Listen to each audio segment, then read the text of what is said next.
Donc, le thème de l'enseignement, c'est le baptême du Saint-Esprit et le parler en langue. Les deux vont ensemble. Et comme je le disais tout à l'heure, c'est un sujet très complexe et plus complexe que ça n'y paraît. Donc, on va le voir. Et d'ailleurs, je vais utiliser comme ligne conductrice l'enseignement d'un prédicateur. Je vais tenter d'apporter des réponses à ces positions, notamment sur le parler en langue. Et vous allez voir qu'il y a quelques interrogations auxquelles je ne veux pas répondre. Et ce sera à nous, après, dans la discussion, de voir que chacun dise un peu comment il comprend ces choses-là. Voilà. Donc, comme il y a deux parties, on va d'abord parler en premier lieu du baptême du Saint-Esprit. C'est quelque chose qui a été promis dans l'Ancien Testament. Ce n'est pas quelque chose de nouveau, ça a été promis dans l'Ancien Testament, notamment par le prophète Joël, dans son livre au chapitre 2, verset 28. Il est écrit « Après cela, je répandrai mon esprit sur toute chair. Vos filles et vos fils prophétiseront, vos vieillards auront des songes, et vos jeunes gens des visions. » Et donc là, on voit ce qui est annoncé comme effet du baptême, c'est des prophéties, des songes, des visions, ce qui était annoncé dans l'Ancien Testament. Et cela sera confirmé dans le Nouveau Testament par le dernier prophète de l'Ancienne Alliance, qui est Jean-Baptiste, qui est le dernier prophète de l'Ancienne Alliance. Dans l'Évangile selon Matthieu, chapitre 3, verset 11, Jean-Baptiste dit « Moi, je vous baptise d'eau pour vous amener à la repentance, mais celui qui vient après moi est plus puissant que moi, et je ne suis pas digne de porter ses souliers. Lui, il vous baptisera du Saint-Esprit et de feu. » Voilà, c'est cette confirmation que nous donne Jean-Baptiste dans le Nouveau Testament, et en disant que l'auteur du baptême du Saint-Esprit, c'est Jésus lui-même. Et en parlant de feu, d'un baptême de feu, il fait une allusion au feu, et c'est ce qu'on va constater finalement à la Pentecôte. Beaucoup connaissent bien cette histoire, que je vais vous rappeler, ce qu'on trouve, la Pentecôte qu'on trouve dans le livre des Actes, au chapitre 2. J'aimerais vous lire les 18 premiers versets qui expliquent en gros ce qui s'était passé lors de la Pentecôte. Donc il est écrit, le jour de la Pentecôte, ils étaient tous ensemble dans le même lieu. Tout d'un coup, il vint du ciel un bruit comme celui d'un vent impétueux, et il remplit toute la maison où ils étaient assis. Des langues semblables à des langues de feu leur apparurent, séparées les unes des autres, et se posèrent sur chacun d'eux. Et ils furent tous remplis du Saint-Esprit, et ils se mirent à parler en d'autres langues, selon que l'Esprit leur donnait de s'exprimer. Or, il y avait en séjour à Jérusalem des Juifs, hommes pieux de toutes les nations qui sont sous le ciel. Au bruit qui eut lieu, la multitude accourut, et elle fut confondue parce que chacun les entendait parler dans sa propre langue. Ils étaient tous dans l'étonnement et la surprise, et ils se disaient les uns aux autres, « Voici ces gens qui parlent, ne sont-ils pas tous galiléens?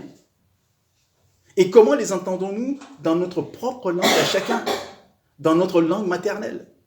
Parthes, Mèdes, Élamites, ceux qui habitent la Mésopotamie, la Judée, la Cappadoce, le Pont, l'Asie, la Phrygie, la Pamphylie, l'Égypte, le territoire de la Libye voisine de Cyrène, et ceux qui sont venus de Rome, Juifs prosélytes, Crétois et Arabes.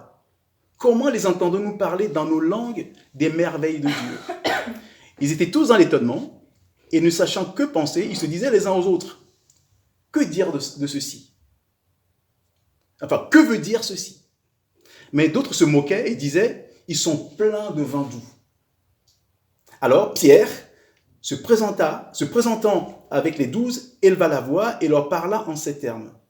Hommes juifs, et vous tous qui séjournez à Jérusalem, sachez ceci et prêtez l'oreille à mes paroles. Ces gens ne sont pas ivres comme vous le supposez, car c'est la 3e heure du jour. Mais c'est ici ce qui a été dit par le prophète Joël. Dans les derniers jours, dit Dieu, je répandrai de mon esprit sur toute chair. Vos fils et vos filles prophétiseront, vos jeunes gens auront des visions et vos vieillards auront des songes.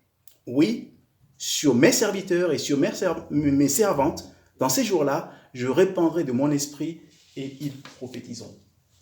Je pense que vous connaissez cette histoire de la Pentecôte, mais je la rappelle parce que ça va être important pour la suite. Et il est important de noter quelques points importants dans ce passage, c'est qu'il est question de langue de feu. Comme on parle de baptême de feu, on voit ici des langues de feu qui se posent sur les gens. Les disciples ont été remplis du Saint-Esprit, comme on nous le dit. Ils ont parlé des langues étrangères jamais apprises. Près de 15 langues ont été parlées à ce moment-là.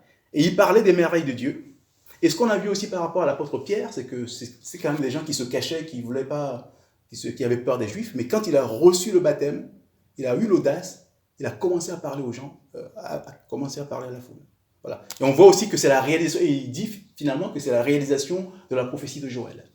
Voilà. Tout ça, c'est un peu ce qu'on peut noter dans ce passage. Et puis on va voir qu'il va y avoir d'autres baptêmes du Saint-Esprit dans la Bible. Et je vais vous montrer, je vais vous en rappeler 3 qu'on trouve dans le livre des Actes chapitre 8, versets 5 et 6.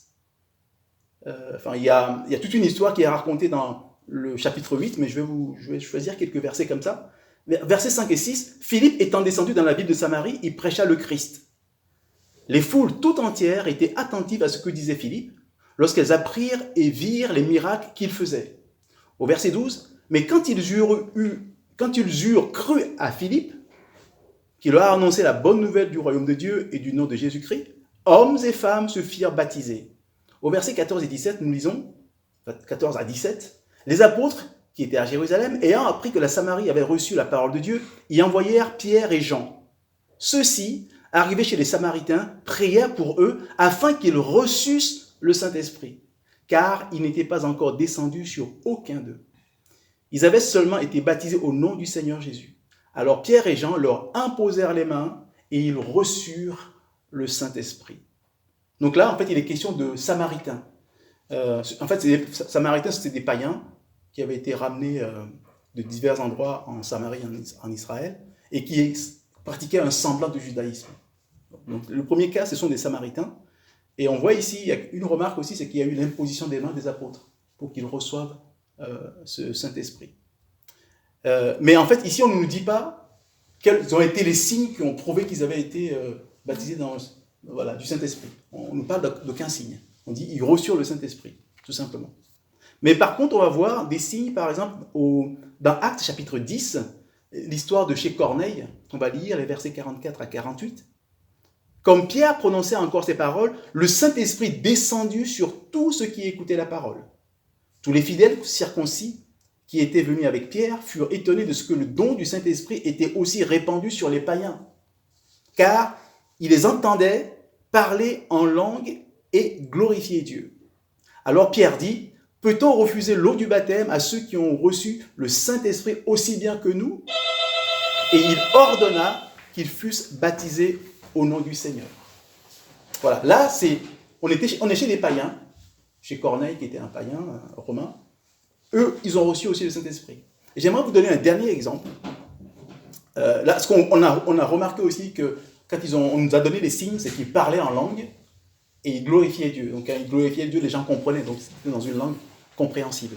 Et le dernier cas que j'aimerais vous présenter, c'est Actes chapitre 19, versets 1 à 6.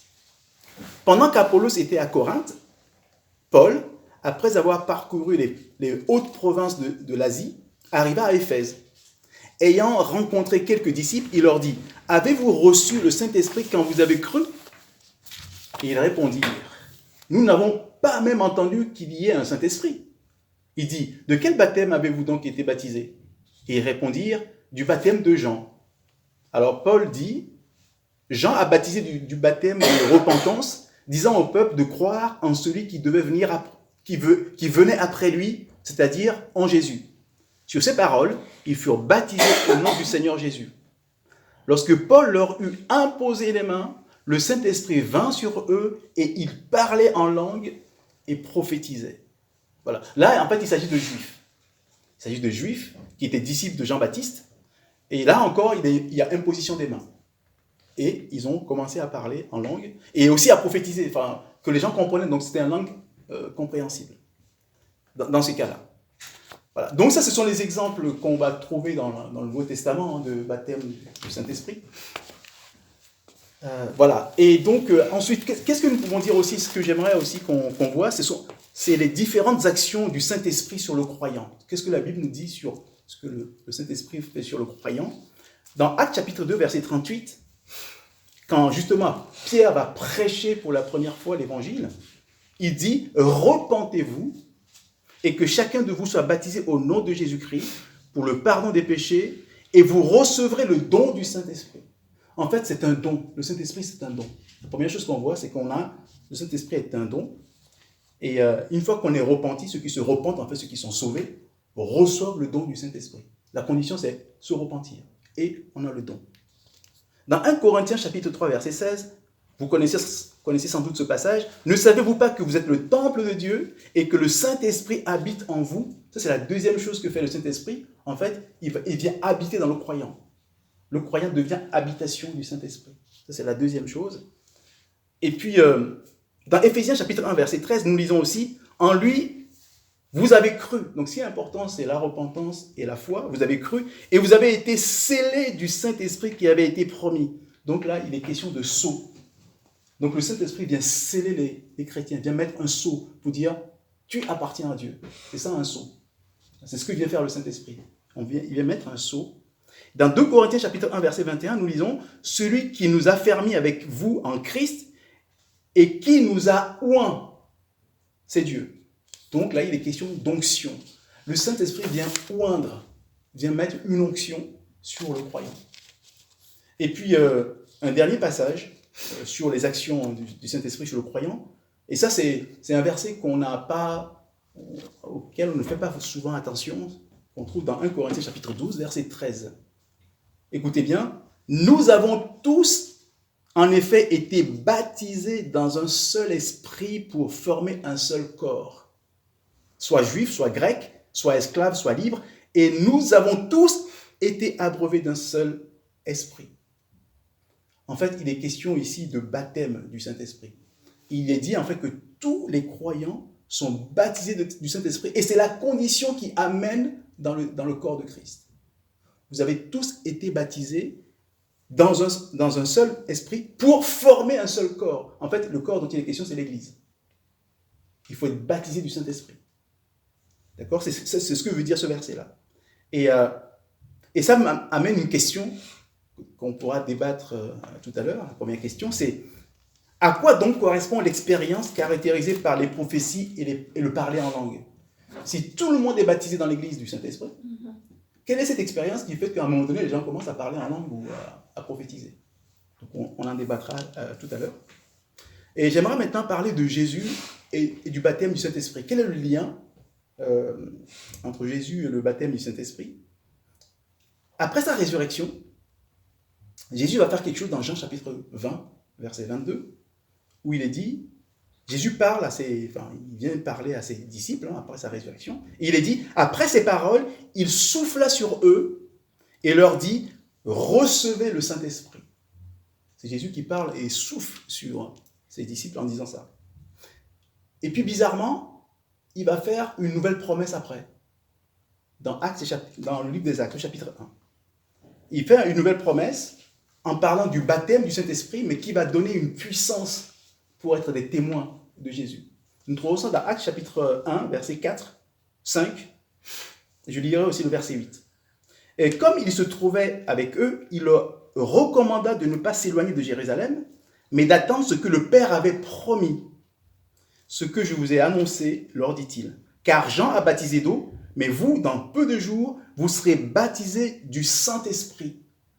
Et au verset 8, nous lisons, mais vous recevrez une puissance, le Saint-Esprit survenant sur vous, et vous serez mes témoins à Jérusalem, dans toute la Judée, dans la Samarie, et jusqu'aux extrémités de la terre. Donc là, Jésus avait soufflé sur eux à un moment donné, et puis maintenant, il leur dit, vous recevrez encore une puissance derrière. Et voilà, donc ça amène une deuxième question. À quoi correspond cette expérience de Jean chapitre 20, verset 22, où Jésus avait soufflé sur eux? Est-ce que c'était ils les avaient baptisés ou pas, on en parlera. C'est une deuxième question aussi que je réserve pour la discussion. En tout cas, j'aimerais maintenant parler de ce prédicateur qui a donné son avis sur un certain nombre de points. Parce que lui, il dit qu'en fait, lorsque Jésus a soufflé sur ses disciples et leur a dit « recevez le Saint-Esprit », c'était une promesse prophétique. C'est-à-dire qu'ils n'avaient pas été vraiment baptisés à ce moment-là, c'était juste une promesse prophétique. Alors, sur quoi se base-t-il? Il va dans Jean chapitre 7, verset 39, où Jésus dit, il dit cela de l'Esprit que devait recevoir ceux qui croiraient en lui, car l'Esprit n'était pas encore, parce que Jésus n'avait pas encore été glorifié.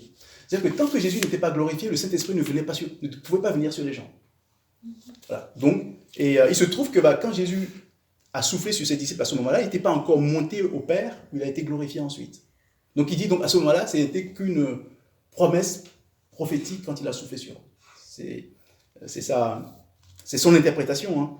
Et d'ailleurs, Jésus va dire, Jésus quand il parlait avec ses disciples, dans Jean chapitre 16, verset 7, il dit, « Cependant, je vous le dis la vérité, il vous est avantageux que je m'en aille, car si je ne m'en vais pas, le consolateur ne viendra pas vers vous, mais si je m'en vais, je vous l'enverrai. » Le consolateur, c'est le Saint-Esprit. Donc Jésus dit, tant que je ne pars pas, le Saint-Esprit ne peut pas descendre. Donc on comprend cet argument du prédicateur qui me semble solide, mais il n'y a pas d'affirmation biblique, mais on peut comprendre qu'effectivement, peut-être que ce n'était qu'une promesse à ce moment-là, puisque Jésus n'avait pas encore été glorifié. Voilà, ça c'est la première partie, donc le baptême du Saint-Esprit. Et la deuxième partie dont je parlais, c'est le parler en langue. Le parler en langue qui est le deuxième sujet. D'ailleurs, Jésus lui-même a prophétisé sur le parler en langue. Avant de quitter cette terre, il donne la mission à ses disciples. Dans Marc chapitre 16, verset 17, nous lisons « Voici les miracles qui accompagneront ceux qui auront cru. En mon nom, ils chasseront les démons. Ils parleront de nouvelles langues. » Donc c'est une prophétie que Jésus donne. Il annonce à l'avance que ses disciples vont parler de nouvelles langues. Et on peut se poser la question, mais à quoi sert le parler en langue? À quoi ça sert? Je vais revenir à l'argument du prédicateur qui donne quelques éléments. Pour lui, le parler en langue, c'est d'abord un signe de jugement. C'est un signe de jugement. Et donc, il prend pour exemple ce qu'il considère comme la première expérience de parler en langue. À votre avis, à quoi fait-il référence quand il parle de la première expérience dans l'histoire du parler en langue? La tour de Babel. Voilà, la tour de Babel. Donc il prend l'exemple de la tour de Babel. Je rappelle cette histoire-là d'ailleurs parce que c'est important pour ceux qui auraient oublié. On trouve ça dans le livre de la Genèse, au chapitre 11. Et dans les 9 premiers versets, on brosse un peu ce qui se passe. Toute la terre avait une seule langue et les mêmes mots. Comme ils étaient partis de l'Orient, ils trouvèrent une plaine au pays de Shinéar, et ils y habitèrent. Ils se dirent l'un à l'autre, « Allons, faisons des briques et cuisons-les au feu. » Et la brique leur servit de pierre, et le bitume leur servit de ciment. Ils dirent encore, « Allons, bâtissons-nous une ville et une tour dont le sommet touche au ciel, et faisons-nous un nom, afin que nous ne soyons pas dispersés sur la face de toute la terre. » L'Éternel descendit pour voir la ville et la tour que bâtissaient les fils de l'homme. Et l'Éternel dit, « Voici, ils forment un seul peuple et ont tous une même langue, et c'est là ce qu'ils ont entrepris. Maintenant, rien ne les empêcherait de faire tout ce qu'ils auraient projeté. Allons, descendons et confondons leur langage afin qu'ils n'entendent plus la langue les uns des autres. » Et l'Éternel les dispersa loin de là sur la face de toute la terre, et ils cessèrent de bâtir la ville. C'est pourquoi on l'appela du nom de Babel. Enfin, Babel, ça signifie confusion. On l'appela du nom de Babel, car c'est là que l'Éternel confondit le langage de toute la terre, et c'est de là que l'Éternel les dispersa sur la face de toute la terre. Voilà. Donc, le prédicateur dit, voilà, ça c'est la première expérience du parler en langue. C'était un jugement que Dieu a donné.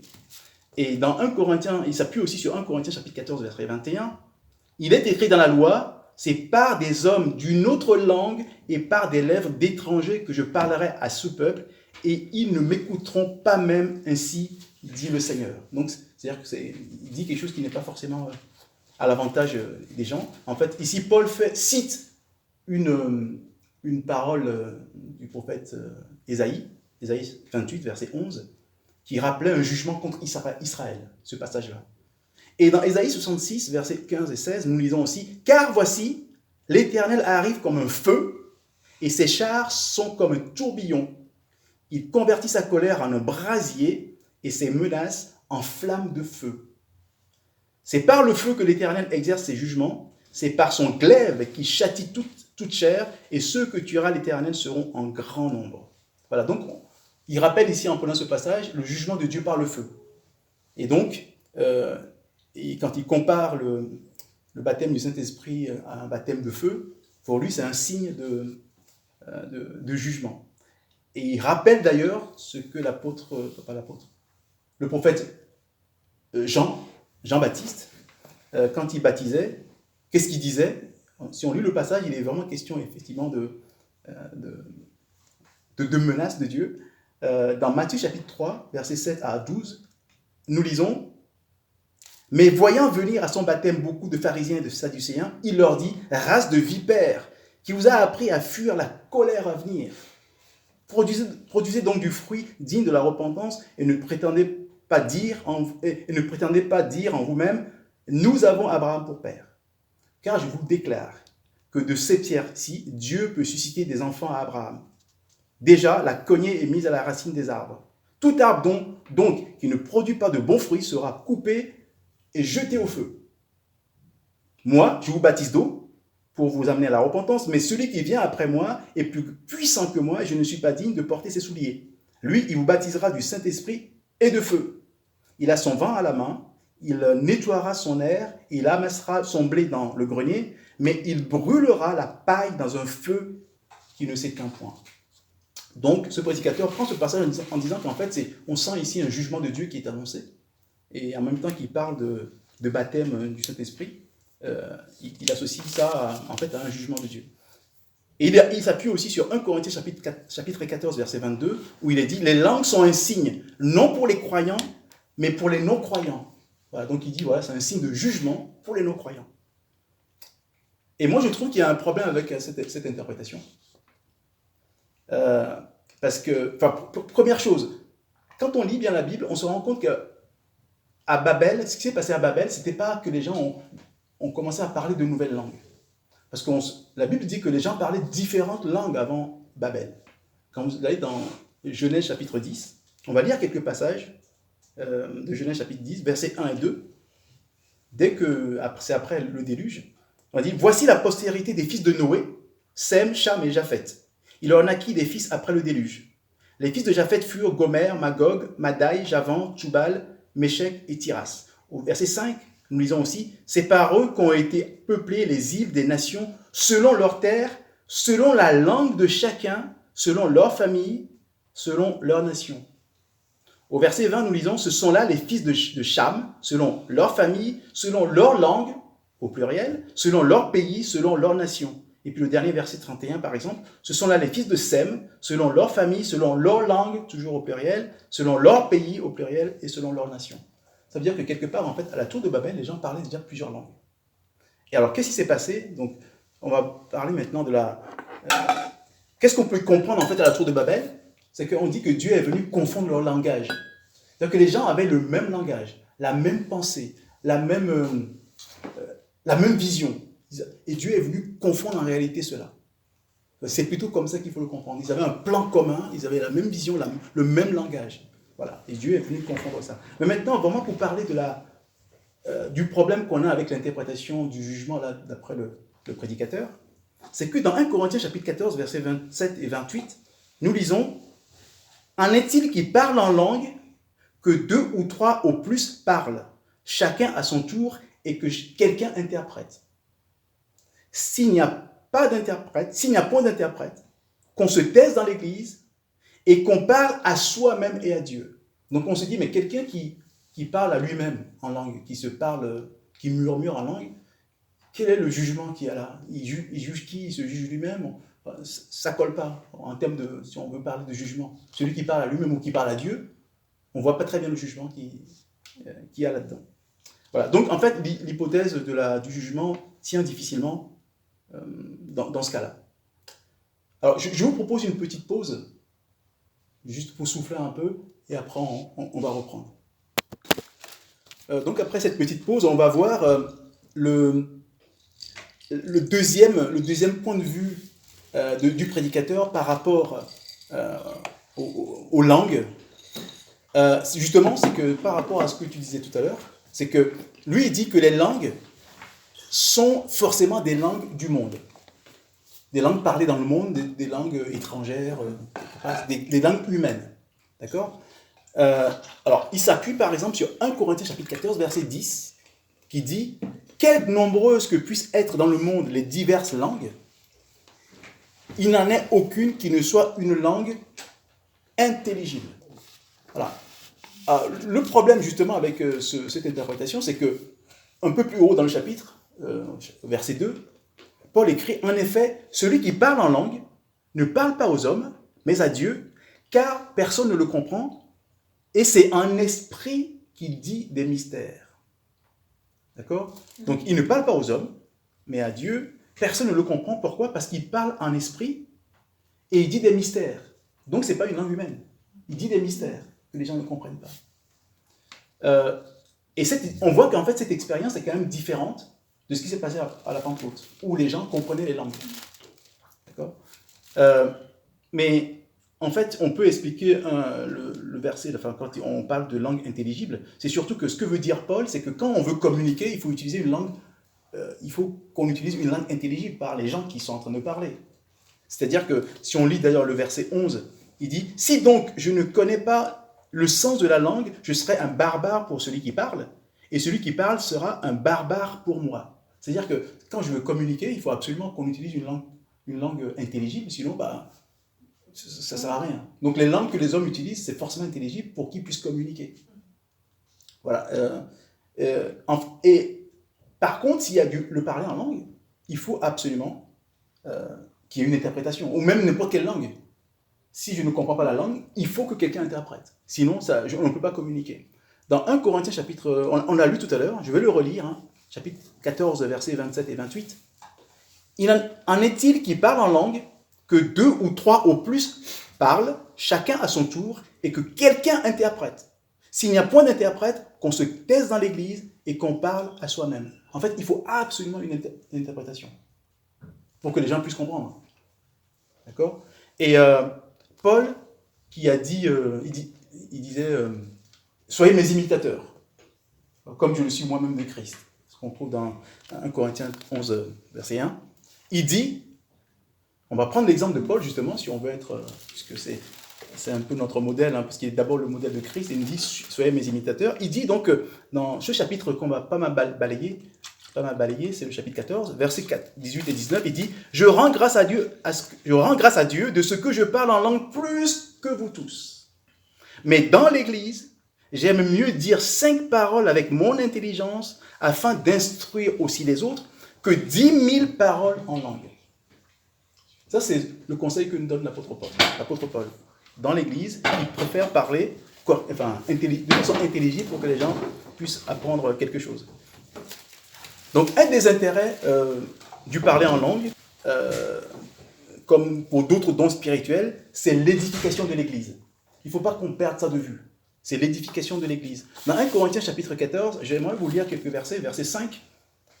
Paul dit, « Je désire que vous parliez tous en langue, mais encore plus que vous prophétisiez. Celui qui prophétise est plus grand que celui qui parle en langue, à moins que ce dernier n'interprète, pour que l'Église en reçoive l'édification. » Versets 12 et 13. « De même vous, puisque vous aspirez aux dons spirituels, que ce soit pour l'édification de l'Église, que vous cherchez à en posséder abondamment. C'est pourquoi que celui qui parle en langue prie pour avoir le don d'interpréter. » Verset 26. « Que faire donc, frères ? Lorsque vous vous assemblez, les uns ou les autres parmi vous ont-ils un cantique, une instruction, une révélation, une langue, une interprétation ? que tout se fasse pour l'édification. Voilà le conseil que nous donne l'apôtre Paul. Et il dit, s'il n'y a pas d'interprétation, il y a quand même un intérêt au parler en langue, c'est l'édification de la personne elle-même. C'est-à-dire que 1 Corinthiens 14, 4 nous dit, celui qui parle en langue s'édifie lui-même. Celui qui prophétise édifie l'Église.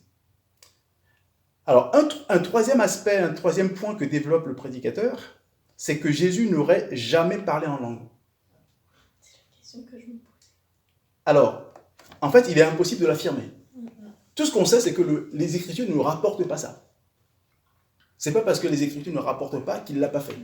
L'apôtre Jean nous dit d'ailleurs, dans Jean chapitre 21, verset 25, « Jésus a fait encore beaucoup d'autres choses, et si on les écrivait en détail, je ne pense pas que le monde même pût contenir les livres qu'on écrirait. » Ce n'est pas parce que les Écritures ne rapportent pas quelque chose que ça n'a pas été fait. Tout ce qu'on peut dire, c'est que les Écritures n'en disent rien. Mais quand Jésus parle, quand Jésus prie avec son Père, tout seul, on ne sait pas forcément comment ce qu'il disait. Voilà. Donc on peut juste s'arrêter en disant, on ne peut pas l'affirmer, mais on sait que les Écritures ne nous rapportent pas le cas où Jésus parlait en langue. Parce que son but, son idée, c'était de dire, puisque Jésus n'a pas parlé en langue, les chrétiens ne doivent pas parler en langue. Voilà. Mais bon, l'argument est un peu léger. Et puis, dernier point qu'il développe, c'est que les langues, en fait, ont cessé, justement. Les langues ont cessé. Et il prend un exemple, l'exemple du serpent d'airain qu'avait fait Moïse, dont Jésus parle d'ailleurs dans l'évangile selon Jean, quand il va parler de la nouvelle naissance, de la naissance d'en haut, du salut, de la vie éternelle. On connaît très bien Jean 3,16, mais juste avant Jean 3,16, versets 14 et 15, Jésus dit « Et comme Moïse éleva le serpent dans le désert, il faut de même que le Fils de l'homme soit élevé afin que quiconque croit en lui ait la vie éternelle. » Et ce serpent, de quoi s'agit-il en fait? C'était un serpent que Moïse avait fait à un moment donné dans le livre des Nombres. Au chapitre 21, je vais maintenant vous lire les versets 4 à 9. « Ils partirent de la montagne de Hor par le chemin de la mer Rouge pour contourner le pays d'Édom. Le peuple s'impatienta en route et parla contre Dieu et contre Moïse. « Pourquoi nous avez-vous fait monter hors d'Égypte pour que nous mourions dans le désert? Car il n'y a point d'eau, il n'y a point de pain, et notre âme est dégoûtée de cette misérable nourriture. » Alors l'Éternel envoya contre le peuple des serpents brûlants, ils mordirent le peuple, et il mourut beaucoup de gens en Israël. Le peuple vint à Moïse et dit, « Nous avons péché, car nous avons parlé contre l'Éternel et contre toi. Prie l'Éternel afin qu'il éloigne de nous ces serpents. » Moïse pria pour le peuple. L'Éternel dit à Moïse, « Fais-toi un serpent brûlant et place-le sur une perche. Quiconque aura été mordu et le regardera conservera la vie. » Moïse fit un serpent d'airain et le plaça sur une perche. Et quiconque avait été mordu par un serpent et regardait le serpent d'airain conservait la vie. Voilà.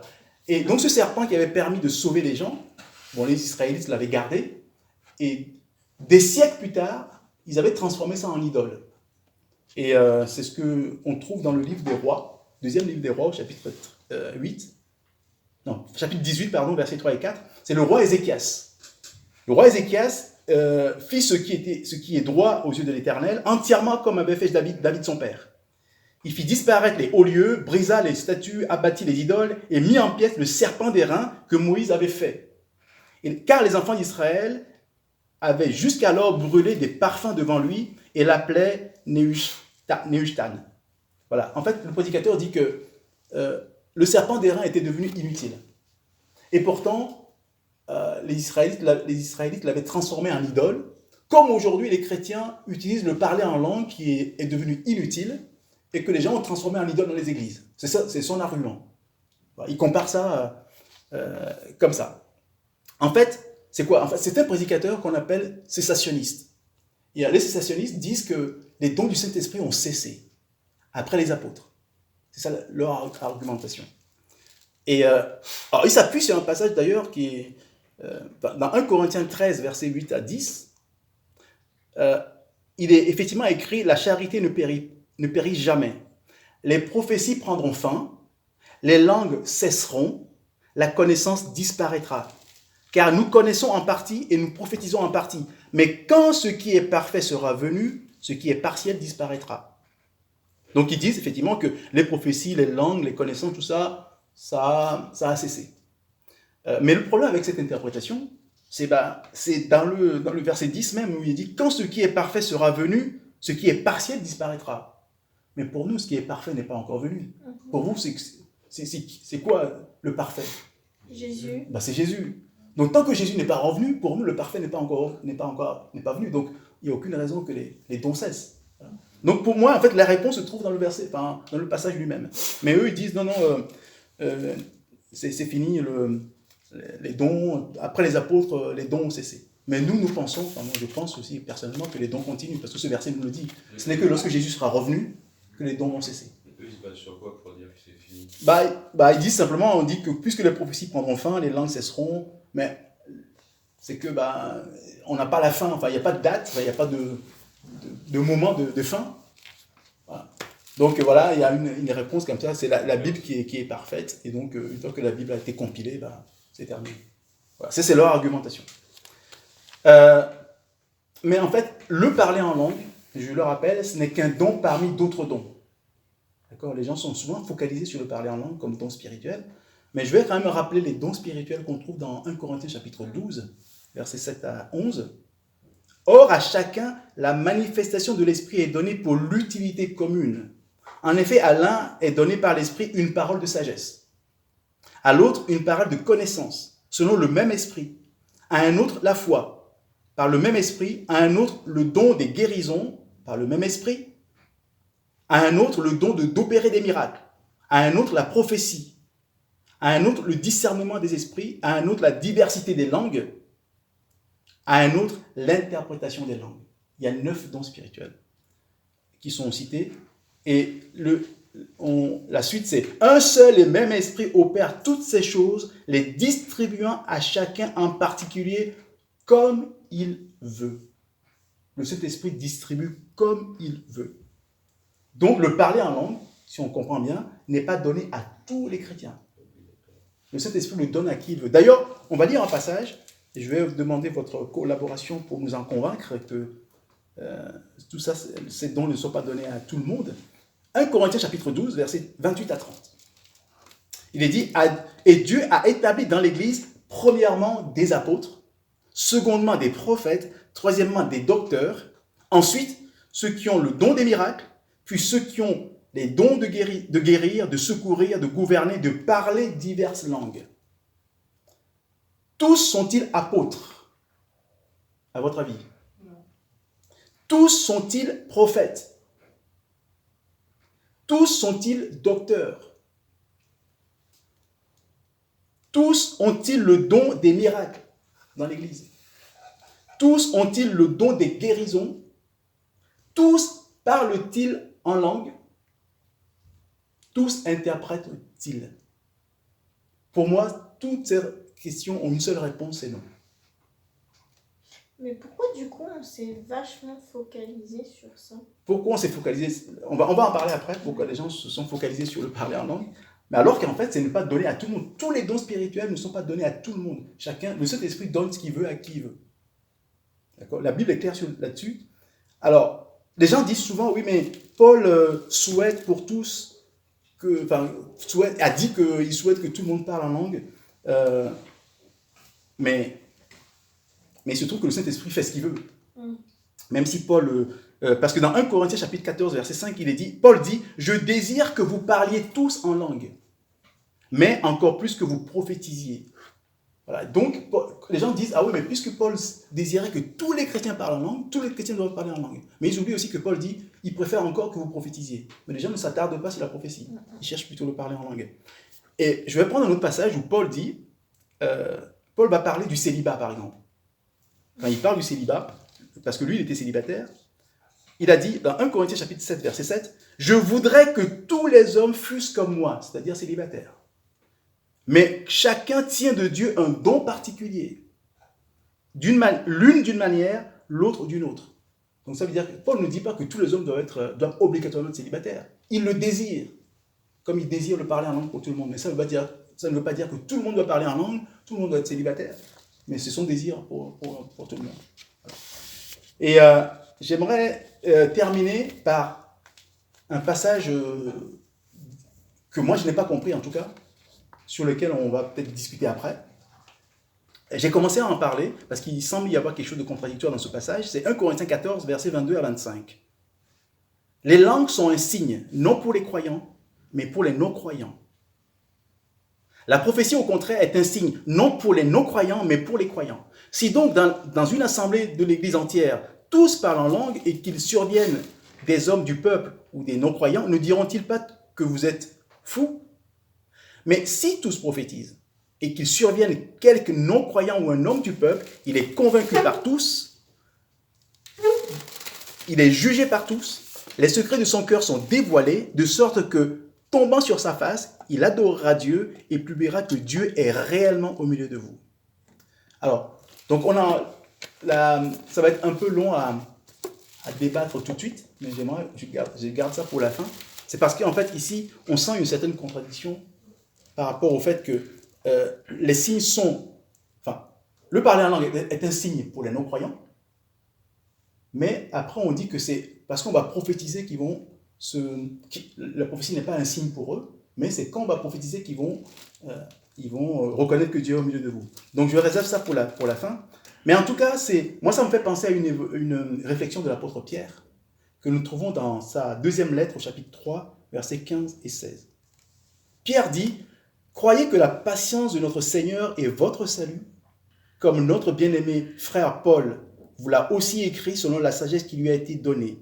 C'est ce qu'il fait dans toutes les lettres où il parle de ces choses dans lesquelles il y a des points difficiles à comprendre, dont les personnes ignorantes et mal affermies tordent le sens, comme celui des autres Écritures, pour leur propre ruine. » Voilà. Moi, je considère que c'est un passage difficile à comprendre ici, mais ça ne veut pas dire que Dieu ne peut pas nous révéler ce qui est dit ici, mais je réserve ça pour la discussion de tout à l'heure.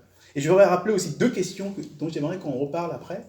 C'est à quoi correspond donc l'expérience caractérisée par les prophéties, le parler en langue, si tous les chrétiens sont baptisés dans le Saint-Esprit pour pouvoir entrer dans l'Église?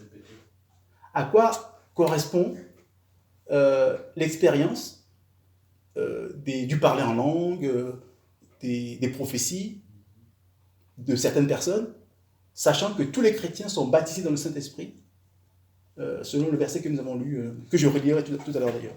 Ça, c'est la première question. Et la deuxième, c'est à quoi correspond l'expérience de Jean chapitre 20, verset 22, où Jésus a soufflé sur les disciples en disant clairement « Recevez le Saint-Esprit », et qu'après, il y a eu une autre expérience derrière à la Pentecôte.